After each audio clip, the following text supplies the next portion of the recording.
श्री गुरु के चरणों में प्रणाम करती हूँ और आप सभी के चरणों में मेरा प्रणाम स्वीकार। श्री गुरु आदिकाल के गुरु है, जगत के गुरु है, जगत पिता है।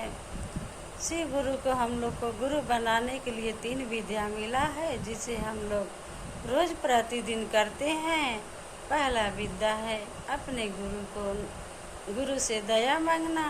सर्वप्रथम जब हम लोग सो करके उठते हैं तो अपने गुरु को हृदय में नमन करते हैं, कहते हैं हे शिव आप मेरे गुरु है, मैं आपकी शिष्या हूँ, मुझ पर दया कीजिए। तो गुरु दया करते हैं। जब गुरु दिल में दया करते हैं तो हम सभी की अज्ञानता मिटते जाती है और हम लोग भी दूसरे पर दया करते हैं। तो गुरु से दया मांगने से दया मिलती है। दूसरा सूत्र है चर्चा करना। सो हम लोग गुरु की चर्चा करते हैं। चर्चा करने से अज्ञानता मिटती है, कष्ट मिटता है, मन को शांति मिलती है। जैसे हम लोग रोज अपने घर को साफ करते हैं, सुबह साफ करते हैं, शाम को कचरा निकल नहीं जाता है, इसी तरह से मन में कचरा रहता है। हम लोग कितना कचरा निकालते हैं, फिर राग द्वेष नफरत घृणा ये सब आ ही जाता है, क्योंकि हमारे आसपास जो माहौल रहता है सभी लोग एक प्रकार के नहीं रहते हैं। यदि सभी लोग एक घर में एक समान रहे तो कचरा आएगा ही नहीं। इसलिए इस संसार में सभी प्राणी अलग अलग रहते हैं, सभी को लेकर के चलना है।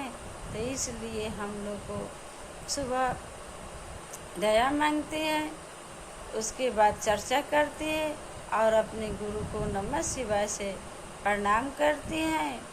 गुरु प्रसन्न होते हैं और क्षमा भी मांगते हैं। हम लोग दिन भर के नित्य क्रिया से जब निपटते हैं तो दिन भर का अपने किनके साथ अच्छा किए बुरे किए इसका निरीक्षण करते हैं और जहाँ पर भूल चूक होती है उसे क्षमा मांगते हैं। क्षमा से जो कटीले पेड़ बगीचे यानी भूल चूक से भी गलती मिस्टेक हो जाता है जुबान से, तो क्षमा मांगने से सब ठीक हो जाता है। क्षमा नहीं मांगने से ये नफरत घृणा की आग जो है अगल बगल लोगों से बना रहता है। या क्या है कि कुछ भी मुंह से अशुद्ध निकल जाने पर माहौल बिगड़ जाता है, तनाव मन में हो जाता है, नफरत घृणा हो जाता है।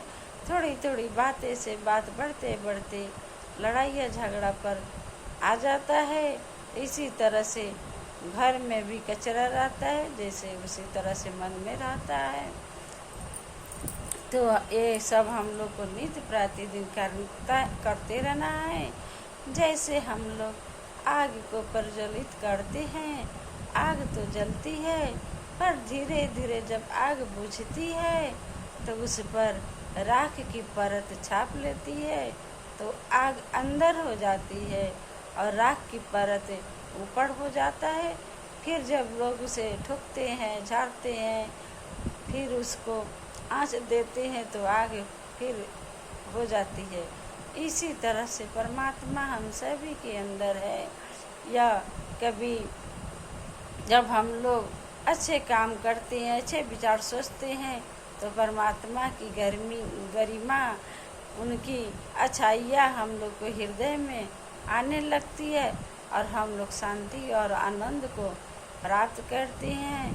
और धीरे धीरे जब कभी अच्छाइयाँ हटने लगती है और बुराइयाँ जैसे घर में फिर तनाव वाली बातें आने लगती हैं, तो इसीलिए हम लोग को रोज़ नमः शिवाय करना है।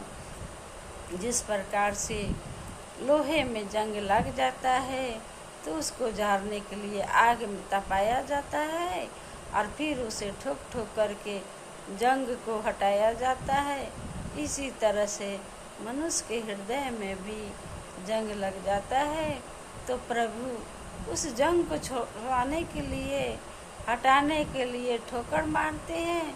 ठोकर क्या है तो दुख है। इसीलिए कहा जाता है कि दुख से नहीं घबराए, दुखे ही हमारी कचरा को निकालती है, मन की सफाई करती है। इसलिए हम लोगों को यह आदत बनानी होगी सहने की। जैसे बरसात आता है तो हम लोग सहन करते हैं मौसम को, ठंडा आता है तो मौसम को हम लोग सहन करते हैं, गर्मी आती है, कड़ाके की धूप होता है तो उसको भी हम लोग सहने की शक्ति बनाते हैं। इसी तरह से सभी बातों को सहने की यदि शक्ति हो जाए तो तनाव बनेगा ही नहीं। कितना कोई कुछ कहे, अगर जुबान बंद रहे तो कुछ भी बात नहीं बिगड़ेगा। वहीं जब जुबान से आग उगलती है तो वहीं से यह विकराल रूप धारण कर लेती है। इसलिए गुरु के तीनों सूत्र करने से यह जो समस्या है नहीं आएगी और अंत में गुरु से क्षमा मांगा जाता है।